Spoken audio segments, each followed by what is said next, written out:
जादुई बांस की मुर्गी के जादुई अंडे। एक गांव में सुनील नाम का एक आदमी रहता था। सुनील बहुत ही नेक और अमीर इंसान था। सुनील की गांव के पास एक कीटनाशक बनाने की केमिकल फैक्ट्री थी। वो अपनी फैक्ट्री में मजदूरों के साथ मिलकर काम किया करता था। अरे कृष्णा, क्या बात है, तू बीमार दिख रहा है?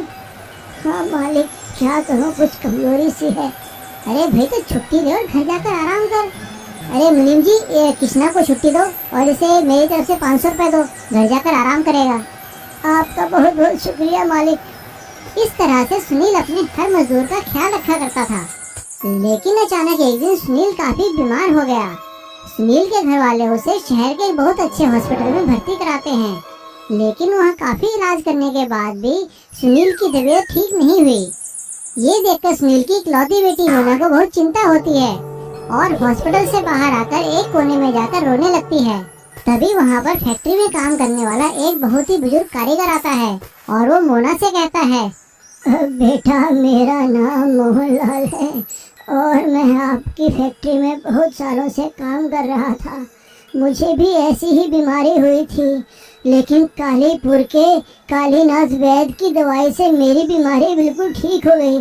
तुम भी वैद्य जी के पास जाकर अपने पिताजी को दिखाओ। मोना उस बुजुर्ग कारीगर की बात मान लेती है और वैद्य के पास जाती है। आओ बेटी, क्या बात है, तुम इतनी परेशान क्यों हो? मोना वैद्य जी को अपने पिताजी की बीमारी के बारे में बताती है। ये सुनकर वैद्य जी मोना से कहते हैं, बेटा, तुम्हारे पिता बहुत नेक इंसान है। फैक्ट्री में लगातार इतने साल काम करने के कारण उनको ये तकलीफ हुई है। तुम्हारे पिता ठीक हो जाएंगे बेटा, लेकिन तुम्हें जंगल के बीचों बीच पीले रंग के बांस के झुरमुट से उस खास मुर्गी को पकड़ कर लाना है। उस मुर्गी के अंडों में इतना पोषण है जिससे कि तुम्हारे पिताजी ठीक हो जाएंगे। आपका धन्यवाद। मैं कैसे भी करके उस मुर्गी को ढूंढ निकालूंगी। मोना वैद्य जी का धन्यवाद करती है और जंगल में जाकर पीले रंग के बांस के झुरमुट से उस खास मुर्गी को पकड़ कर लाती है और उस मुर्गी के अंडे अपने पिताजी को खिलाती है।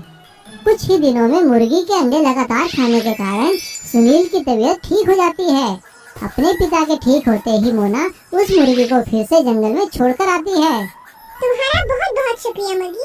अब तुम आराम से अपने बांस के झुरमुट पे रह सकती हो। ठीक होने के बाद सुनील अपनी फैक्ट्री में सुरक्षा के और उपाय करता है, जिसके कारण कि किसी भी मजदूर को कोई भी बीमारी ना हो और उनका काम भी चलता रहे। मुर्गी का अंडा और बत्तख की कहानी। एक छोटे से तालाब के पास बहुत सुंदर सुंदर कुछ मुर्गियां रहा करती थी। पानी के अंदर तालाब में बहुत सी बत्तखें खेला करती थी। वहीं पर वो अपना जीवन बसर करती थी। एक बत्तख माँ बनने वाली थी। वो अपना बहुत ख्याल रखती थी। एक दिन उसने देखा कि उसी की तरह एक मुर्गी भी माँ बनने वाली है। बत्तख ने जाकर मुर्गी से बात की, सुनो बहन, क्या तुम भी माँ बनने वाली हो? कैसी तबीयत है तुम्हारी? तुम्हें देखकर लगा तुम भी मेरी तरह बहुत जल्द माँ बनने वाली हो, तो सोचा तुम्हारी खबर ले लो। मुर्गी बत्तख की मीठी मीठी बातें सुनकर बहुत खुश हुई। मुर्गी उसके पास आती है और कहती है, हाँ हाँ, मैं भी माँ बनने वाली हूँ, लेकिन मुझे यहाँ पर रहना इतना अच्छा लगता है कि और कहीं जाने का जी ही नहीं करता। यहाँ हवा है, पेड़ है, पानी है, और आज तुमसे दोस्ती करके मुझे बहुत अच्छा लग रहा है बहन। हम दोनों एक दूसरे का ख्याल रख सकते हैं। जल्दी ही हमारे बच्चे हो जाएंगे। क्यों, क्या कहती हो? मुर्गी की बात सुनकर बत्तख कहती है, हाँ बहन, आजकल मौसम बहुत सुहावना है। हम दोनों अच्छे अच्छे विचारों की बातें करेंगे ताकि हमारे बच्चों पर उसका अच्छा असर हो। अब धीरे धीरे हर रोज बातें करने के कारण बत्तख और मुर्गी के बीच में बहुत अच्छी मित्रता हो गई थी। एक दिन अचानक मौसम बहुत बिगड़ गया। तेज पानी का तूफान आया। इतनी तेज बाढ़ थी कि पूरा तालाब उल्टी पानी से भर गया और बहुत ज्यादा पानी आने के कारण बत्तख खुद को संभाल ही नहीं पा रही थी। बत्तख मदद के लिए पुकारने लगी। मुर्गी उसे देख लेती है और उसकी मदद करने के लिए भागती है। मैं आ रही हूँ तुम्हारी मदद के लिए।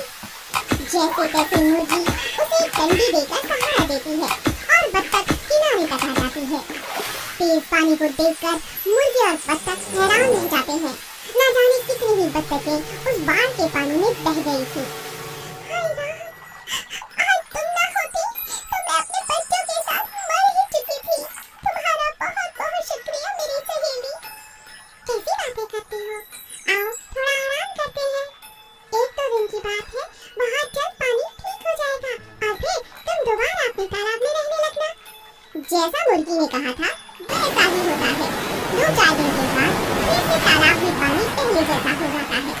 बत्तख अपने पानी में चली जाती है और कुछ ही दिनों में उसके बहुत सारे नन्हे बच्चे हो जाते हैं जिन्हें वो तैरना सिखाती है।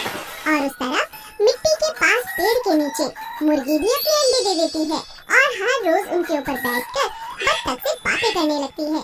अब दोनों दोस्त एक दूसरे के साथ सुख दुख बांटते और जंगल की प्रकृति का आनंद लेते। एक समय की बात है, इस जंगल में कुएं के पास बहुत सारी मछलियों का एक छोटा सा तालाब था। मछलियाँ बहुत सालों से उसी तालाब में रहा करती थी। तालाब के आसपास घना जंगल था जहाँ बहुत सारे जीव जंतु मिलकर रहा करते थे। जंगल के अंदर एक रहने वाला चील जो बहुत ही खूंखार था, उसका नाम था आदी चील। आदी चील को हमेशा किसी कमजोर का शिकार करने में बहुत मजा आता था। वो अपना शिकार बड़ी ही चालाकी से करता था। बहुत दिनों बाद चील का एक दिन मछलियाँ खाने का दिल किया।